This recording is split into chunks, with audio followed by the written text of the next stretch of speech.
Hi guys, welcome back to my channel. I am here with a product review for you guys, and I'm finally going to do some swatches. I always get a little bit of flack for not doing swatches, but I feel like if I'm doing a haul and I've got a lot of products to show, I'm not going to stop and swatch everything because y'all are just going to click off and be like, this is super boring. So I wanted to specifically focus on one product today and be able to swatch that for you and show it to you really well and give you my thoughts on that product. That product is going to be the Saucebox Batalash Palette.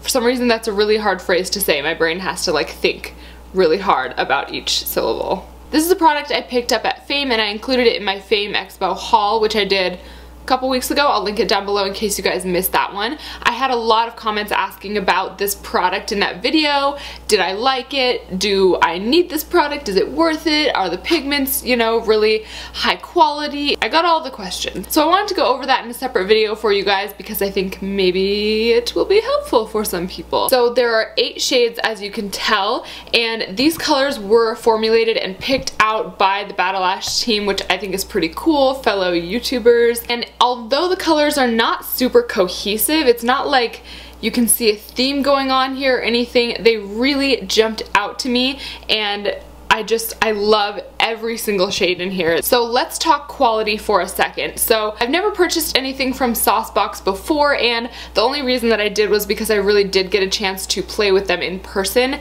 at Fame Expo. In my mind, in my little makeup world inside my head, the best shadows that I have ever come across by a long shot are the Makeup Forever Artist shadows, the new Makeup Forever shadows. They are just, not only do you get a lot of product in the pan, but they are so creamy and blendable beyond any shadow I've ever used in my life. The pigmentation is out of this world. I mean, they're absolutely the best shadows I've ever used in my life, hands down, without question. So whenever it comes to spending a lot of money, and I consider this to be, it's 60 bucks, I consider this to be kind of a lot of money for a palette. Whenever it comes to spending that kind of money on shadows, I compare them to the Makeup Forever shadows. Now, if the Makeup Forever shadows are a 10, these are probably a 9, so they're right up there, but when I break down the price for you, you will see why. $60 is actually a good price for this amount of product. So one thing that I liked about this palette is that it does have a nice mix of mattes and shimmers. I really like having both options. The website says about this palette and these shadows that they are cruelty free and that each pan contains 4 grams of product. So I wanted to break down the price comparison for you guys just because this is something that I like to do, and I get a lot of questions about, is this worth the money? So I like to kind of give you guys a little bit of information as far as cost effectiveness and cost comparisons. So like I said, I compare these in my mind to the Makeup Forever shadows, also because they're really big like the Makeup Forever shadows are, so in my mind that's kind of what I think of when I see these, and I kind of wonder, okay, am I getting the same value? So to put this in perspective, the Batalash palette is $60. I paid less because it was discounted at Fame Expo,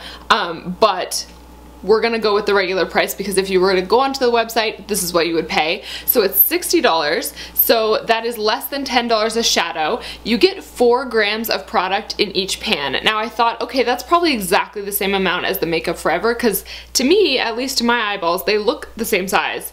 I don't know how they're not, but I actually went on the website and Makeup Forever shadows are half the size of these. They must be like shallower, the pans, because Makeup Forever shadows are 2 grams while the Saucebox Cosmetics shadows are 4 grams. So you're actually getting double the product in the Saucebox shadows. Now I went to break that down as far as price goes.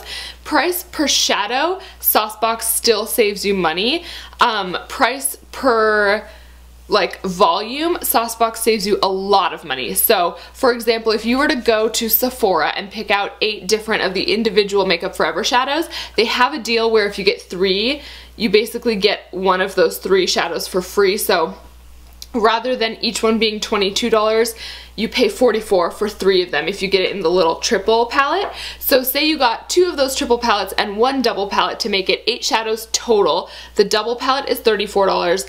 Each triple palette is $44, so altogether it's going to be $122. Now that's for 8 shadows. So you think, okay, $122, that is double what the Saucebox palette cost. But then you think about volume, and not only is the Saucebox palette cheaper, but it gives you double the product. So even if you buy 8 Makeup Forever shadows, you're getting half the amount of product because each one is 2 grams versus being 4 grams. So if you were then to try and match the volume of product, you'd have to buy 16 Makeup Forever shadows, and that would be $144 just to get the same amount of value as you do in the Saucebox palette. So while $60 makes you kind of jump back and gasp a little bit when you think about this, it's actually a really stinking good value, especially when you see how amazing these shadows perform. I was just asked if I'm wearing these shadows right now. That would have been really appropriate. I'm not. So knowing that, I have such a bigger appreciation for this palette. I actually did those calculations right before filming this, so I'm like super jazzed on this palette right now.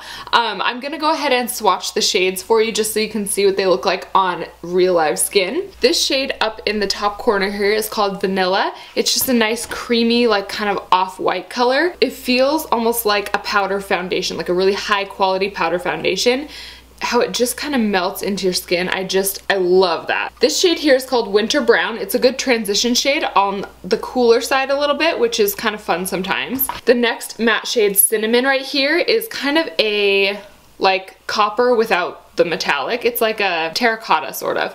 And the last one on the top row here is called Lace Noir. It's just a black. It's super, super nice and dark. On the bottom row, this one is called Enigma, and it is like, this is one that really reminds me of the Makeup Forever Artist shadows. It is gorgeous. It's just like cinnamon but shimmery basically. And the one right next door to it, Electro, is a really nice kind of like grass green, but it has that beautiful shimmer. This blue shade here is called Popper. It is the next one right next to the green, and it is also, it's actually the only matte shade that's in this bottom row here. The rest of them are shimmery. And the last shade in this palette is this purple over here called Nova. It's like almost a wine color, but more grape than wine, if that makes sense. It doesn't have as much red in it as a wine necessarily, but it's kind of like a, I don't know, it's got this iridescence to it that's just really beautiful. I hope you guys found this video helpful and that maybe it has given you a little bit of insight into the value of this palette. I've got swatches all over me and I look like a swatch monster. Sorry, something makes a noise in my laundry room and it's just turned on, so I'm almost done, I promise. But if you guys want to see more videos like this, I know that I get a lot of really good feedback from you guys about this type of video. Let me know in the comments below and I will be sure to take a look at that for you guys. And I hope you enjoyed this video and I will see you very soon in my next one. Bye!